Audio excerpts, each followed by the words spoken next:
नमस्कार मित्रों, आप देख रहे हैं न्यूज शिखरांश। हम में है दम सच्चाई को सामने लाने का। संघ और कार्यकर्ताओं से बगैर रायशुमारी के वारा सिवनी में प्रदीप जायसवाल को प्रवेश तो मिल गया, पर आगामी समय में उनकी राह आसान नहीं होगी। प्रदीप जायसवाल ने भाजपा में शामिल होने के पीछे क्षेत्र के विकास का दृष्टिकोण बताया। साथ कहा कि अब क्षेत्र की जनता राजनीतिक भविष्य तय करेगी। संबोधन के दौरान उनके मुंह से भाजपा की बजाय कांग्रेस निकल गया।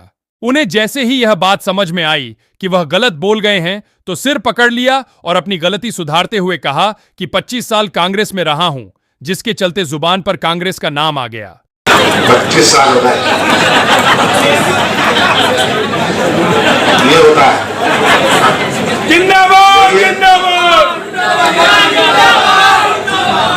लेकिन जहाँ काम करना है, जनता के लिए काम करना है, क्षेत्र के विकास की बात करना है और क्षेत्र का सम्मान की बात करना है, तो हम किस पार्टी से आ रहे हैं, हमारा सम्मान क्या है, ये मायने नहीं रखता। हमारी नियत मायने रखती कि हम जनता के साथ कितनी ईमानदारी के साथ काम करें।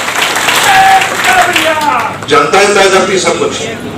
हमारी विचारधारा देश का सम्मान, प्रदेश का सम्मान है और हमारे क्षेत्र के लोगों का सम्मान है, क्षेत्र का विकास। ये हमारे क्षेत्र का अंतिम छोड़ के व्यक्ति का विकास।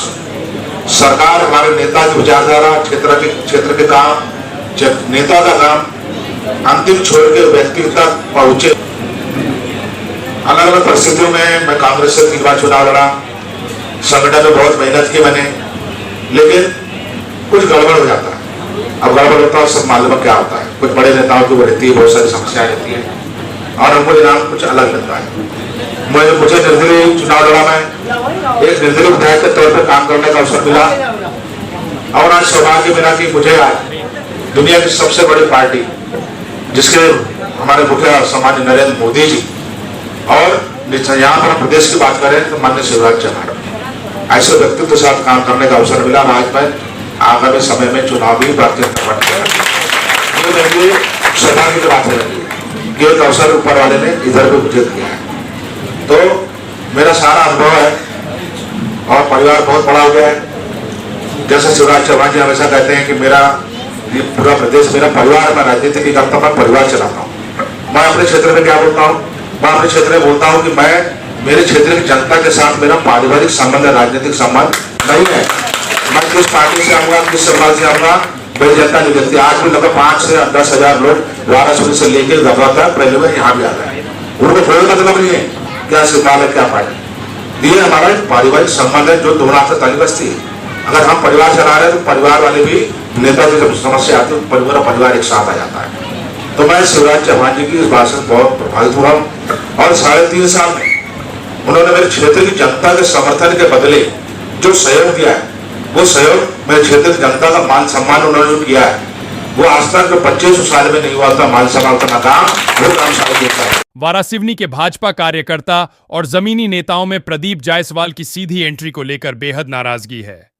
भाजपा की जमीनी कार्यकर्ता गुड्डा के साथ नहीं। वारासिवनी में भाजपा के पूर्व विधायक डॉक्टर योगेंद्र निर्मल के निवास पर पार्टी कार्यकर्ताओं की देर शाम बैठक हुई, जिसमें प्रदीप जायसवाल की एंट्री को लेकर सभी ने नाराजगी जताई। डॉक्टर निर्मल ने प्रदीप जायसवाल के भाजपा में प्रवेश का विरोध करते हुए प्रदेश के शीर्ष नेतृत्व पर आरोप लगाया। स्थानीय कार्यकर्ताओं को तवज्जो नहीं मिली। भाजपा के स्थानीय कार्यकर्ता और नेता सभी भारी तादाद में गुड्डा जायसवाल के प्रवेश का विरोध कर रहे हैं। इसके बावजूद प्रदेश संगठन ने अप्रत्याशित निर्णय लिया। अब कार्यकर्ताओं के साथ बैठक कर आगे की रणनीति तैयार करेंगे और कार्यकर्ताओं के भरोसे ही फैसला लिया जाएगा। भैया, पार्टी ने उसका निर्णय किया लेने का और हम उसका लगातार 2.5 वर्षों से विरोध कर रहे हैं। हमने प्रदेश के नेताओं को, जिले के नेताओं को सारी बात से अवगत कराया।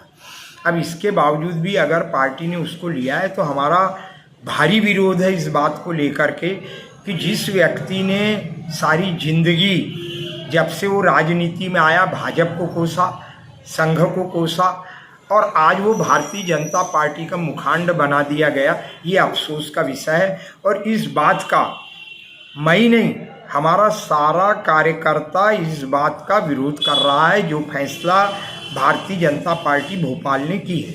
दादा, स्थानीय नेता द्वारा आप लोगों के द्वारा लगातार उसका विरोध किया गया ज्वाइनिंग को लेकर, फिर भी भोपाल में उसको ज्वाइनिंग दी गई, तो किस तरह देखते हैं आप इस तरह ज्वाइनिंग ये को? क्या है, ये भारतीय जनता पार्टी के नेताओं को अहंकार हो गया है।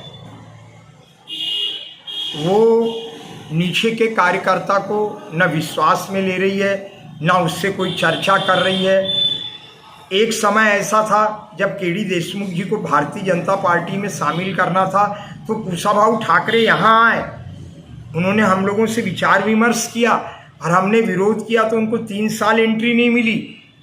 और जब सामंजस्य बैठाला तब उनको एंट्री दी। माननीय मेघराज जी आए और पूरे केडी देशमुख और उनके साथियों को भारतीय जनता पार्टी में शामिल किया।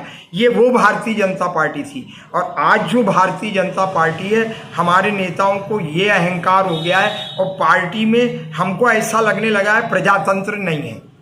दादा, माना जा रहा है कि विधायक प्रदीप जायसवाल या भाजपा के अधिकृत प्रत्याशी होंगे, तो आप क्या इस पार्टी में काम करेंगे या फिर आप बगावत करेंगे? भैया, अगर ये प्रत्याशी बनाए जाते हैं तो हम किसी भी प्रकार का काम भारतीय जनता पार्टी का नहीं करेंगे। क्या आप निर्दलीय चुनाव लड़ेंगे? देखो, अभी तो कोई प्रश्न नहीं खड़ा है।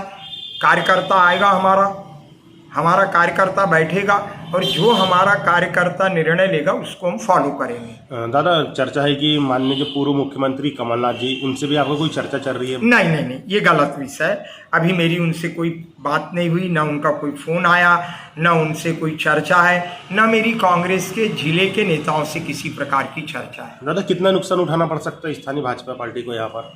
देखो, अब कार्यकर्ता बिफर गया तो काफी नुकसान भारतीय जनता पार्टी को उठाना पड़ेगा। कांग्रेस का जो आचरण है, ऐसा नहीं कि सिर्फ मेरे साथ है, ऐसे पूरे मध्य प्रदेश में और भी लोगों के साथ इस प्रकार का आचरण उनका हुआ है, जिसके चलते पिछले बार उनकी सरकार नहीं बनी और पिछले बार तो बहुमत के करीब भी थे। इस बार वहाँ तक भी मुझे लगता है पहुँच पाएंगे, क्योंकि टिकट वितरण कांग्रेस की कमजोरी रही है हमेशा। टिकट वितरण की गड़बड़ी के कारण ही ये ऊपर जाकर 60 से नीचे आ जाता है। तो ये कमी इस बार भी दिखाई दे रही है और मुझे पूरी 100% कह सकता हूँ कि जिस प्रकार से टिकट डिक्लेयर हुई है, अभी आने वाले समय पर मध्य प्रदेश में भारतीय जनता पार्टी की सरकार बनेगी, इसमें कोई दो मत नहीं।